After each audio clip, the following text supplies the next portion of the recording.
Alright, we are securing the base to our tube stand, and I'm using 4 of these drop-in anchors.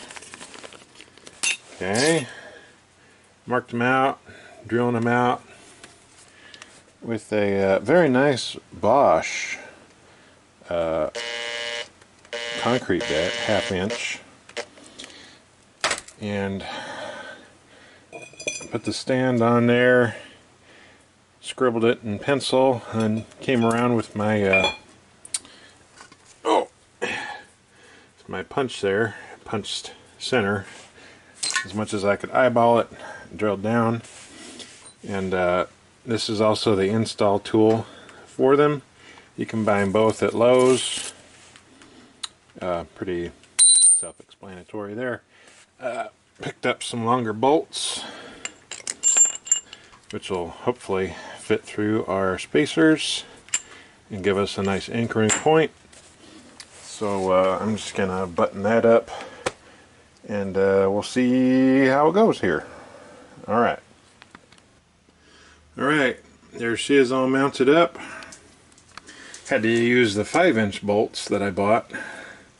I bought 4.5 and 5 just to make sure I'd have them, so I saved a trip to the store. So that's firmly mounted. We got the whole upper portion here done. It's screwed in tight.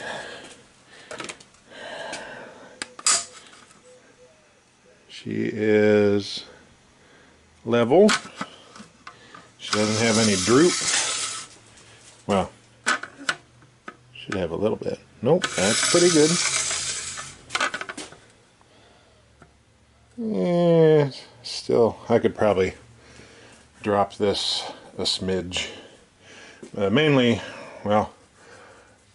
once I get the Delrin sleeve all the way down, then we'll line up the stock in the spindle and go off of that, and then level the whole thing. But there it is. Just barely fits. Just barely fits. A 12-footer, and it's definitely low. It needs to go up higher over here, which is just loosening that and making her go up. But we did it. We now have a stand. I do have another base there in case I could put one in the middle if needed, but yeah, there we go. We got a bar tube now. We just got to get the Delrin in, machine the OD on those. I think I bought them 1 foot long, so I bought enough to fill in the whole 12 foot. And I'm going to keep the ID the same, which is a 1/4 inch. And then the OD I'm going to have to turn. I might be able to turn it here on my lathe, but if not, then I can always take it to work and turn it there. But that little Atlas lathe I have turns Delrin like nobody's business, and aluminum, but that's it. It can do steel, but it struggles with steel. So remember that, hobbyists. I'm happy we got that together. Now I'm curious to get some 12-footers. I think right now I only have like 5-footers, which I've been having to cut in half and then trying to jerry-rig them in there, and I don't like that. So now I can use those to their fullest. And then for these little carriers here that I got on either side, pardon my shaky hands here, I'd probably get a what? Are you excited too? You excited to make money? You probably just want food. You want food? You want food? No? You saying you don't want food? Speak. Okay, well, that qualifies, I guess. Can you speak? Speak. Oh, there you go. Okay. I know. Shush. Shush. Shush, please. We are filming. There's people waiting for me to talk. Are you backsassing me? Hmm? I know. Could you lay down? Go lay down. Go lay down. Thank you. Don't give me that look. Keep going. Go lay down. All right. I'd probably get a piece of PVC or maybe steel, I guess. I could always just lay them along the cabinets there. But now we have this thing in the middle of my work area, which is easy enough to undo this bolt. It lifts out, and then I can just lay it here, right there, and get it out of the way when it's not running. I was thinking about doing two 6-footers and then threading them together for ease of use, but I just wound up getting a full 12-footer. So we're going to go with that. Right? Right. Alright. We are getting closer here to making chips. Alright, let's get the black Delrin in, and I'll probably show a little bit of me turning that, and yeah, we'll keep going here. Alright, it arrived a day early. Gotta love McMaster here, and FedEx. So, this is the black Delrin. It's darn near the right ID I need, without even having to do anything. So, that's nice. The OD is 670 and I want 625, so we're going to have to turn this down here. I'll probably do it at work because I can do it at longer lengths there. And I also got a well, I mean, I got a follow rest here, but it'll just work out better to do it at work. But what does it smell like? It smell like money? Yeah, I mean, it costs money. Because right now she won't fit down in here. So, goal is to have these inside all the way down. And looks like it'll work out just dandy. So, face the ends, make them all nice. I got 3 or 4 of them, 3 foot long. So that equals my 12 foot. So I am curious as to how well this will cut. I figure if I stick it out about 6 inches or so, turn it to the ID or the OD I need, and then I can move it out, and with a steady rest, hold on to the outer diameter while I'll just keep going all the way down the stick. Flip it over and do the same thing on this side. So that is the goal here, and that will eliminate any chatter within this tube of wonder. And then, gentlemen and perhaps ladies, we can finally do a final setup, because then I can utilize this whole stick instead of cutting it in half. I mean, granted, it only sticks out that far, but it's not waving around once it's in that tube. And then once I run through all this material I have, then the owner should be able to get 12-foot lengths, which is exactly what you're aiming for here. And we'll be able to load a whole stick and then just run it and play GameCube and listen. Alright, let me turn those down at work. This is just 3/16 titanium, for those wondering. So I'm sure that stuff is not cheap nowadays. But the bundle I have has been sitting with the machine for quite a while. There it is. Just a few sticks. That's all I got. Alright, back to work here. Alright, maybe an hour later, I got 12 of these individual foot-long tubes here. I just chamfered the ends pretty heavy so the material could float in. Then I had to end up turning them on the OD again because 620 didn't work, so they're all 610 now, and that seems to fit very nicely. So now we got our material, and now these can just kind of fit down in there. This one's still a little loose. Majority of them are like not loose, and some are snug, so I need to make some caps that'll fit over the ends, but this is where the tube will be. You don't want it to pull out while it's sucking there. So on our lovely Briggs & Stratton clipboard here, we just have some little caps that we're going to make, either out of brass or aluminum. I'm kind of wanting brass for prettiness, but I don't know if work will have any scrap brass, and I don't want to pay for any, so it'll probably be aluminum. But these caps will just fit over the ends and capture the liner there. So I left a couple a little long so it sticks out of both ends like so. So I'll have a cap on either end.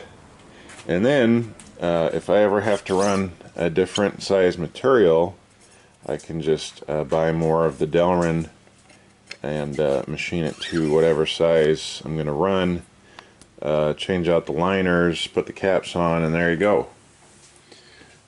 We have a bar feeder basically, primitive bar feeder for any diameter that we need for this machine. Just have to make the liners for it.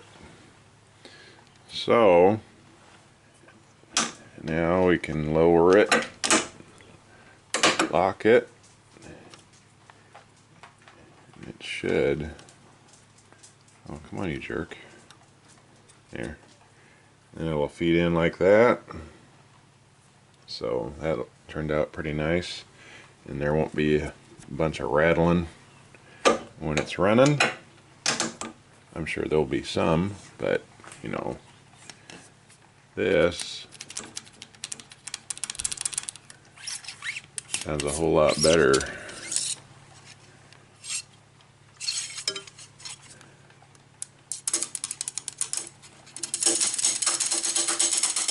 Than that. Alright. I will probably go into work again tomorrow and do another 6-day work week.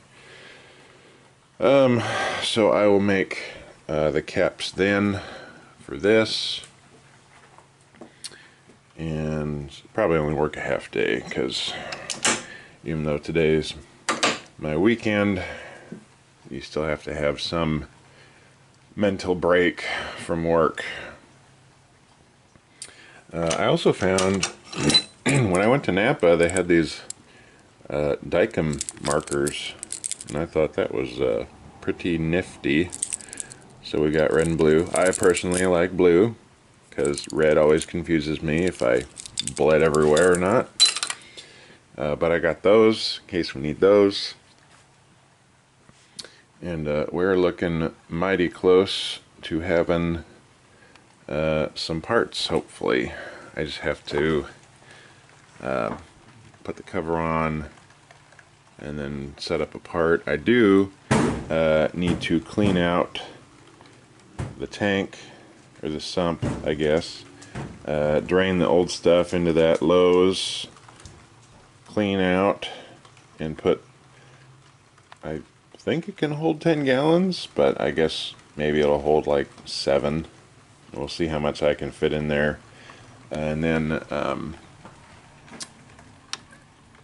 problem I was having is it was not breaking a chip. So with steady stream of coolant, in this case vegetable oil, at full blast, it should be able to break a chip, and then we'll have to screw with our feed and hopefully make it go 6/1000ths, perhaps 9 if it doesn't break a chip. So we'll have to do that, and then eventually I'll have to get this cover. But the problem with the cover is that once you put it on there, everything is just, it's a cave. It's a cave in there and you can't see what's going on.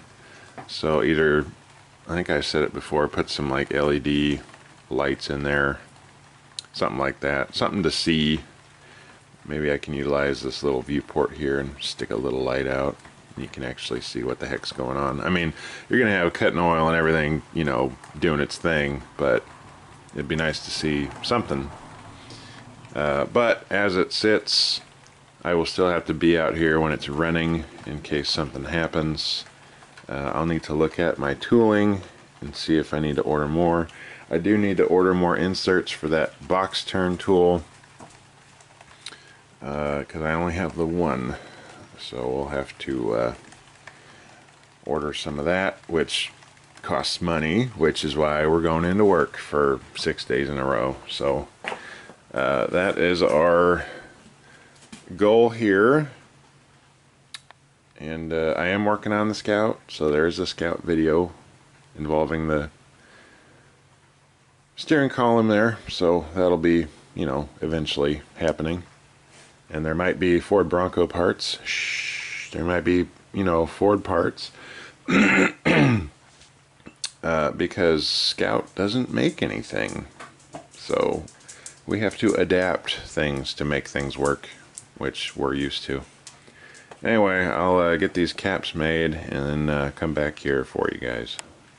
Oh, and I did snag some video of me turning the tubes here, which I will splice in probably after this clip, and you guys can kind of see the concept of turning there. Alright, here we go.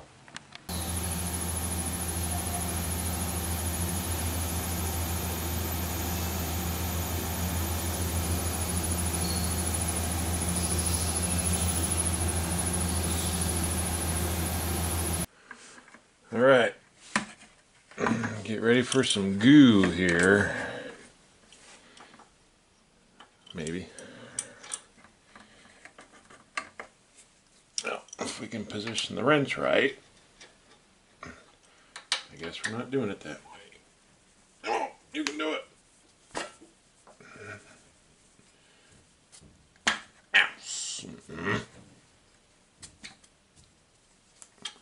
Oh, come on. This is why you need the right tool for the job. But I can't find it.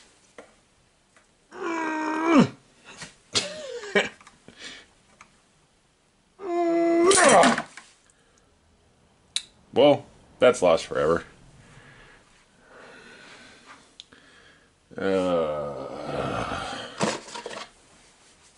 Ooh, a glove.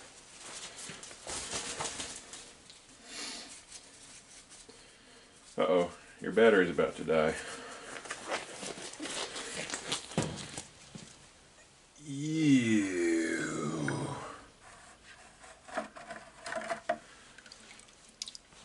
There it is. Well, it's got a good preservative on it.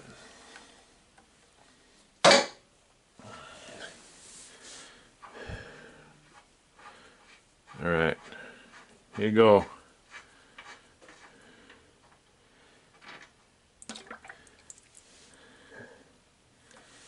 Out with the old.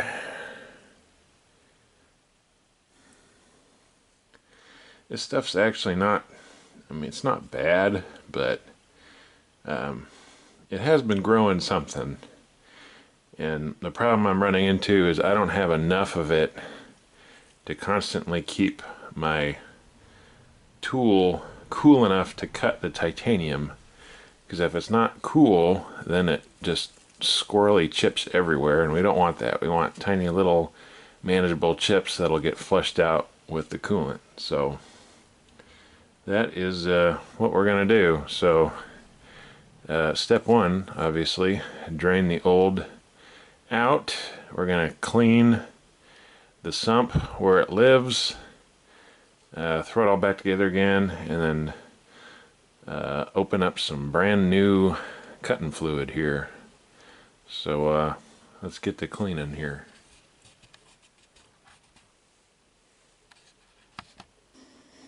Alright, we got it all cleaned out.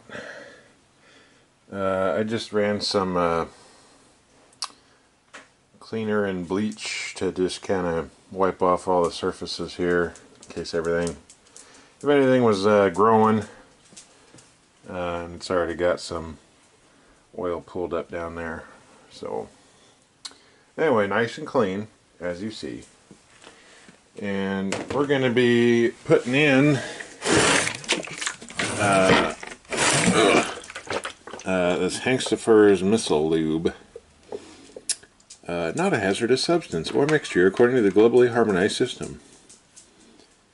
And I will be getting a CO2 fire extinguisher, because if you have been subscribed to me for a while, you know that things catch fire around me. So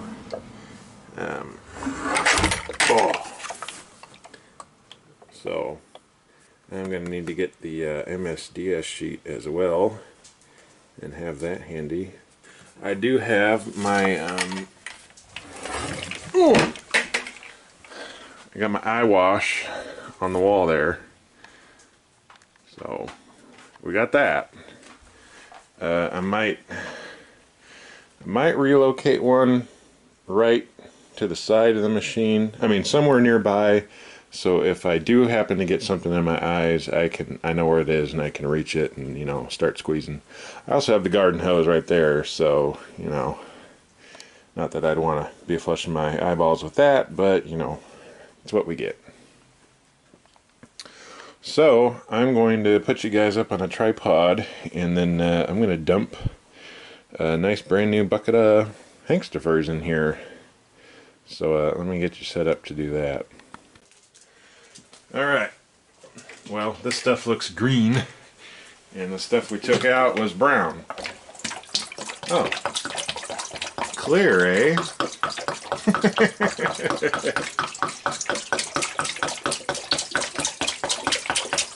Oh, this is going to be weird.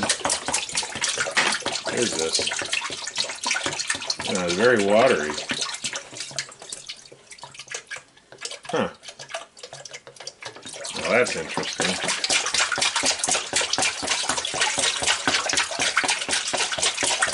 Very thin.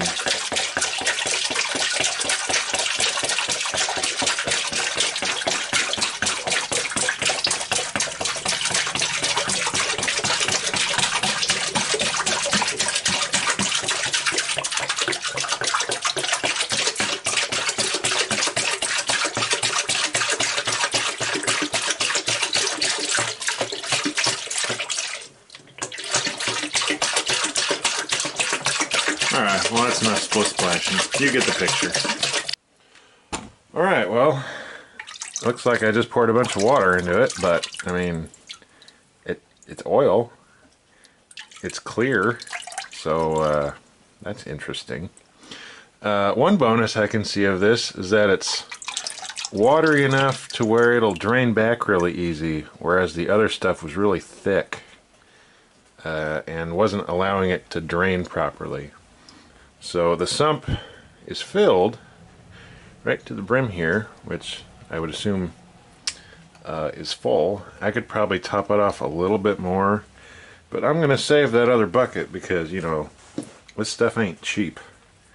I didn't pay for it, of course, but I know it's not, you know, cheap. And so if this lasts me, you know, 6 months, maybe 8 months, depending on how long I run these parts, you know, I mean, a 5-gallon bucket for changing out your coolant is not bad. It's not a mix with water, it's just straight Hengstefers. I'll put a link down below if you guys are interested. They didn't have any in stock on the West Coast, so this is from the East Coast. So I guess shout out to you East Coasters if you watch this. When I first fire it up, I'm just going to dump the, I don't know if I position you guys right here. I'm just going to put the lock line into a bucket, turn the coolant on, and then it'll pump whatever, you know, mixture is left in there into my bucket until it runs clear, and then we'll see what we got here. So, man, things are getting close here. We are very close to making things. It doesn't even smell. There is no smell. I'm kind of blown away. I thought this is what they said it was in here last. I'm curious to how it will perform when cutting. I'm going to have to look up more on the missile lube here, but I know it's for screw machines, so we're just going to have to do a little bit more investigation there. Well, you'll also know when it's, you know, dirty, because it's supposed to be clear, I guess. So, enough of me blabbing. Oh, there you go. Let me just bathe your screen. There you go. That's so weird. Look at that. It just looks like it took straight frickin' garden hose and just dumped it in there. Huh. Okay. Well, let's see what happens. Alright, we got our precision calibrated bucket in there. We're going to turn our spindle on. Oops, we're going to drop the flashlight.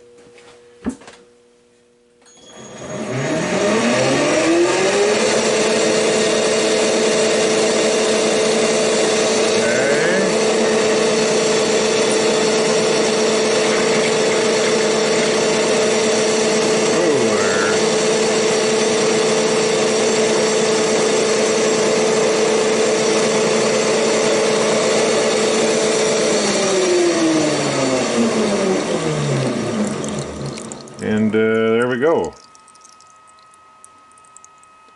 Huh. That is like so weird that it's just clear. I don't know. Maybe I'm just easily entertained here, which is probably the fact. But yeah, we got fresh coolant. We have our caps here that we have machined. You know, very, very nice, very nice. Both ends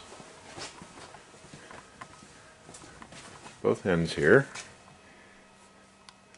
So there's a 1/4 inch hole, and I'm using 3/16, and we got all the liners down in there, so there shouldn't be any rattling.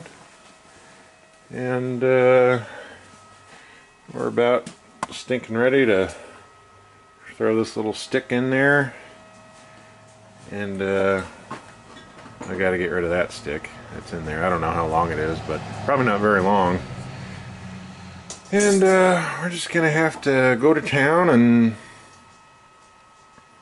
hopefully we can just get a pickle jar full of parts and just put them on the owner's desk and be like, what do you give me for these?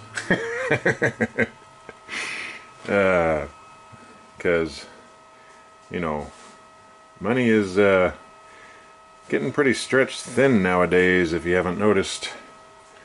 And I will use anything I can to my advantage here. And if you watch any ads on my videos, know that I did not put those there. Those are YouTube, and I don't make anything. I don't do that. I don't put ads on them. YouTube does that because they're greedy bastards. So there you go. Alright, we need to get that lubing, bend it back for the 8th time and it doesn't break. And yeah, we're gonna get some high quality sleep here with the neighbor's dog shutting the hell up. And we're gonna hit this in the morning with a nice hot cup of joe, and hopefully with my one day off we will be making some parts. I'm curious to see how that stuff's gonna cut with the box tool. So alright, we'll see you in a couple seconds. Alright, well, it's been like a day. I broke 2 of the form tools here. Is that... do I still got... I still got a thing of cutting oil on you guys here. How about that? There you go. Wipe your eyeballs there. I had the stock feeding out too far, so it fed out too far, and then my box tool came up and it just karate chopped it, and then the stock was spinning everywhere, and then the form tool came in and was like, "Hey, you want to part off?" And then it, obliterated it. The other time, I'm not sure what happened. I think the solder joint gave out. I might have had it. It might, oh my goodness, English. It might have been off center, so when it came in to cut, it might have just, kicked it up or kicked it down. So that is my last form tool that I have. I have more on order, but they won't be here for another week and a half. But in the meantime, I had the box tool cutting very nicely. It was still giving me a bundle of chips, but my finish was way better. And I think I want to thank the fluid, but I don't think I had the box tool tight enough, because I was cutting the correct diameter I wanted, and then the next cut I was cutting 30 thou under what I wanted to cut, which I'm guessing the chips got in there and then moved the tool out. So next time when I set this, I'm going to get a box end wrench and just tighten the piss out of these nuts so it won't move on me. And then I did notice when I was hand feeding it with the lever here, like so, that if I went really slow, it broke the chip. And I remember when I first came across this thing, they had it at 120 RPM on the drive shaft, so it was fairly slow feeding, and I'm wondering if I should kind of put it back to that slow feed, because that was able to break, I'm pretty sure it was able to break the chip not with this particular box tool, but with a regular old school tool. And I'll see how long I can futz around with this one when I have I only have one insert for that one. So I want to make sure it works before I put in another $200 and something ordering inserts for it. Whereas the other tool, it took a little longer to set up, but the bits for it were a bit cheaper, so I'd really want this one to work, and we're gonna cross our fingers and hope that it does. Based on what I did,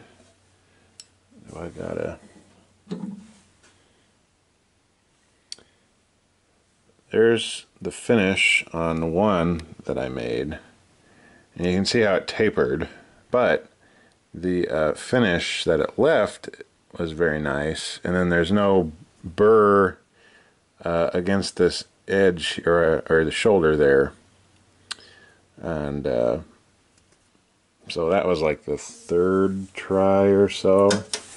But then it started cutting an 1/8 inch, and what I'm making is a bit above. A porky pig there. That is what I was cutting after it shifted. I mean, still a decent finish, and then a little bit of a burr on the shoulder, but I think a tumbler could take care of that. So anyway, that is where I'm kind of at here. The cutting fluid did great. It was thin enough to where I could pump as much as I wanted up into the tool, and it would drain through the grate and go back into the reservoir, and then, you know, start the cycle of life over again. I was rewatching the screw machine information on how to set the cross slide cams, and I need a bit more work in fiddling with these. I don't have, oh, something's up there. I don't have much experience really fiddling around with these. It's just kind of like, oh, what does this do? So we're going to get into that a bit more in detail. Other than that, I did have the feed mechanism. This trip dog down here actuates the feed mechanism. So it's what grabs it and shoves your work through. That got hung up. I think it's because I had it on, so when I was feeding it by hand here, you know, hand cranking it, and then when I'd go to reverse it, it would lock up. And I think it's just because I had that engaged. But the feed tube worked fantastic. No noise at all, no rattle or anything, which is very nice. So I give myself an A+ on that. Well, I guess I could turn it on for you fellers here. Maybe gal.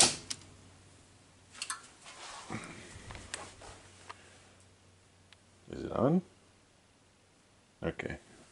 Do that.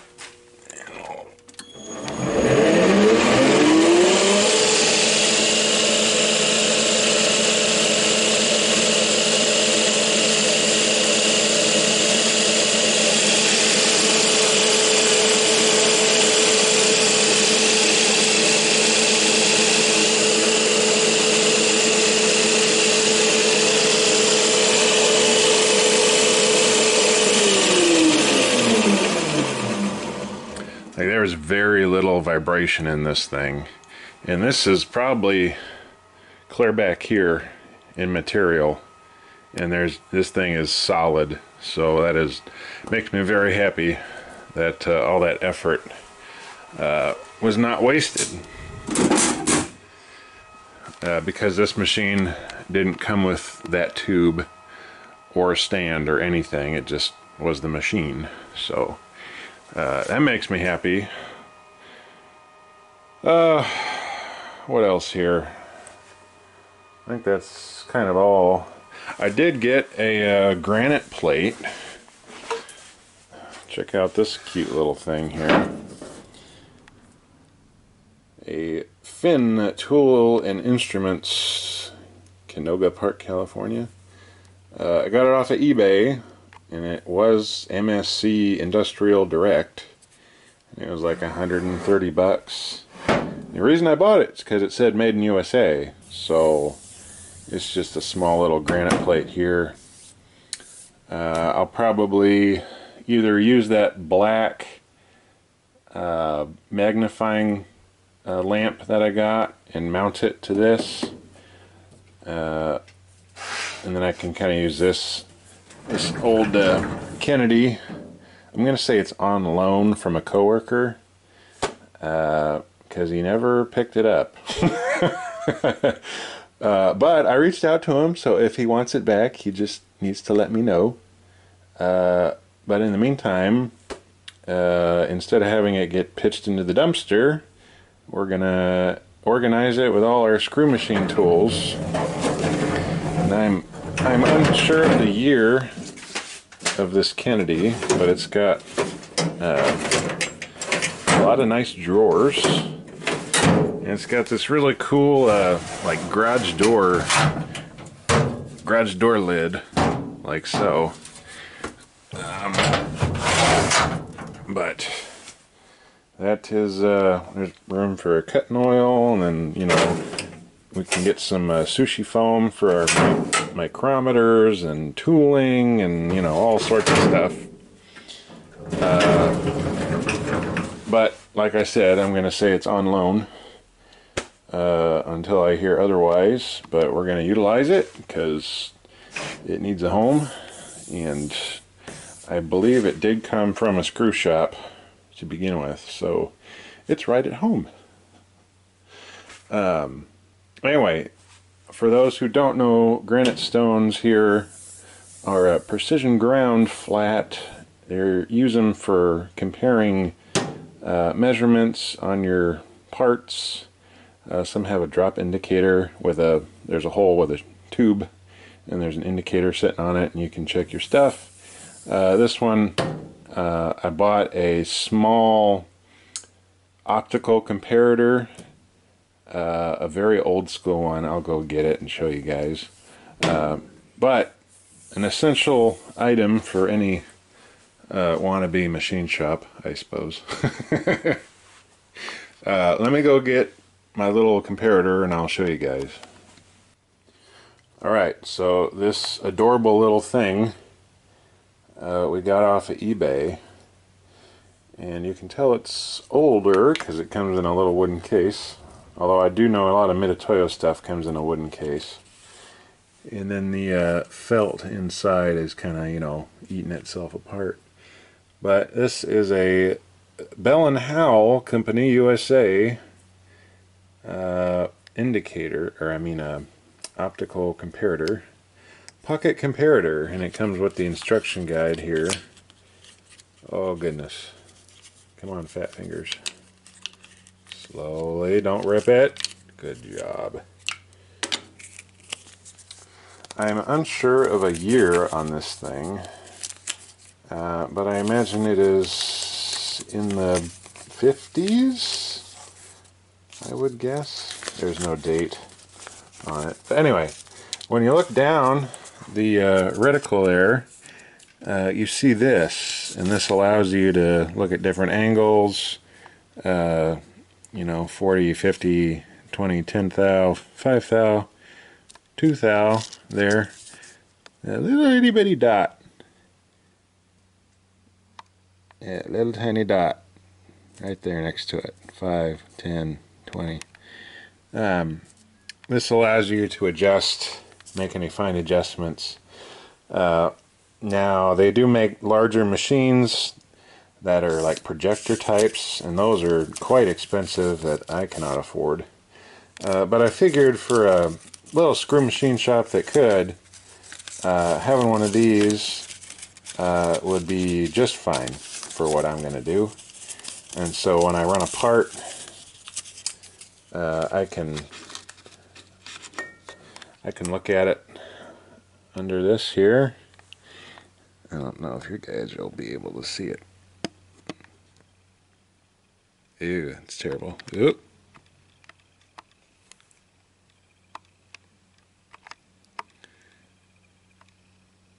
Oh, you can kind of see it. You can kind of see it. Maybe if there's...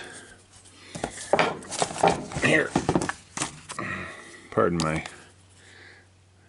There you go. Oh, God.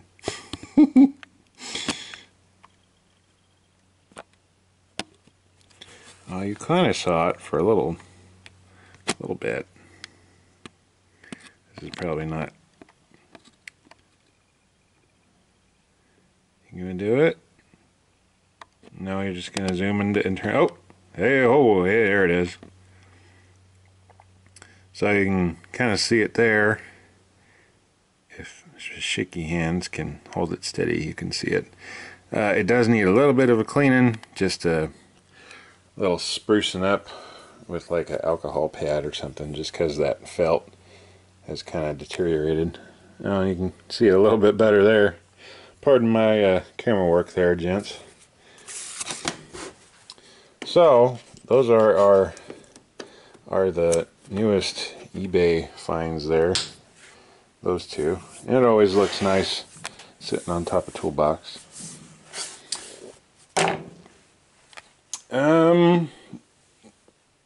That is our current objective here. I got more form tools on order. Those will be here in about a week. In the meantime, when I have time and I'm not totally burned out from working, I will come play out here. For those who don't know, I am a machinist. I specialize in lathes.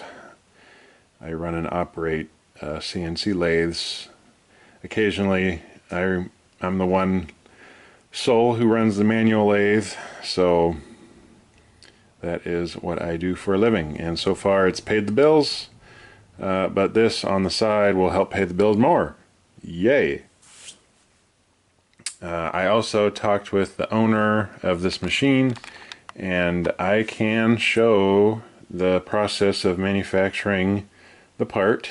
I can't show the drawing, but I can show the part being made, and I can, hold it out in my hand, and, there it is.